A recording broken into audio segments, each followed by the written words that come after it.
Pemerintah Kabupaten Gorontalo Utara terus berupaya untuk bisa mencapai target peningkatan penyerapan anggaran triwulan 4 tahun anggaran 2021. Menindaklanjuti hal itu, Bupati Gorontalo Utara Indra Yasin mengadakan rapat koordinasi dan evaluasi di lingkungan pemerintah daerah Gorontalo Utara. Dalam rapat evaluasi penyerapan anggaran ini, Bupati Kabupaten Gorontalo Utara memberikan apresiasi kepada seluruh organisasi perangkat daerah karena mampu meningkatkan penyerapan anggaran tahun 2020 setingkat lebih tinggi dibandingkan tahun 2019 kemarin. Bupati Kabupaten Gorontalo Utara Indra Yasin mengatakan, terlaksananya rapat koordinasi dan evaluasi sebagai bentuk keseriusan Pemda Gorontalo Utara untuk mengejar target tersebut dengan meningkatkan kinerja seluruh pegawai. Sementara itu, untuk terus menekan penyerapan anggaran tahun 2021, pemerintah daerah melakukan kerjasama antara bupati dan pejabat eselon 3 dan 4 di masing-masing organisasi perangkat daerah.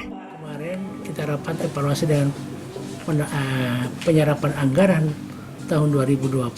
Alhamdulillah dari evaluasi provinsi Gorontalo Utara naik 1 tingkat.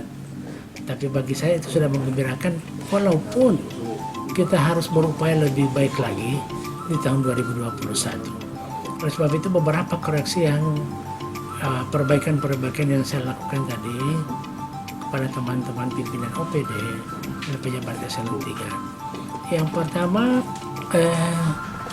khusus untuk perencanaan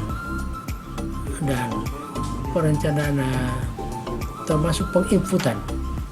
Nah, rupanya kendala selama ini laporan kita akan sedikit tersendat karena penginputan dari teman-teman yang ada di operator. Nah, saya baru dapatkan beberapa hal yang perlu kita benahi ke depan. Ternyata teman-teman di operator itu menganggap misalnya perjalanan dinas. Begitu kembali, yang penting keuangannya yang sudah. Sementara perjalanannya itu tidak diinput, sehingga ada terjadi selisih antara uang dengan fisiknya. Nah, itu yang kita harus perbaiki dan itu baru bisa dapatkan tadi.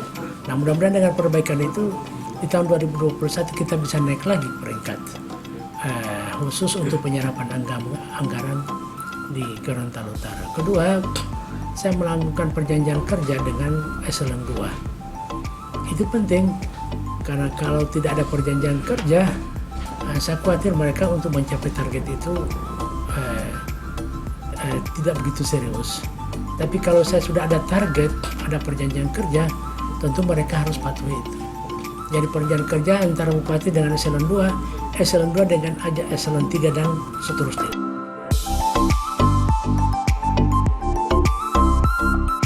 Bupati Kabupaten Gorontalo Utara Indra Yasin juga menambahkan, khusus untuk penandatanganan kerjasama bupati dan pejabat eselon ini agar perencanaan dan termasuk penginputan data berjalan maksimal, di mana selama ini laporan penyerapan anggaran sedikit tersendat karena penginputan dari operator selalu menjadi kendala. Dirinya juga meminta untuk setiap dinas terkait penyerapan anggaran harus ada perjanjian kerja antara bupati dan dinas badan.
Tim Liputan Advertorial Mimosa TV.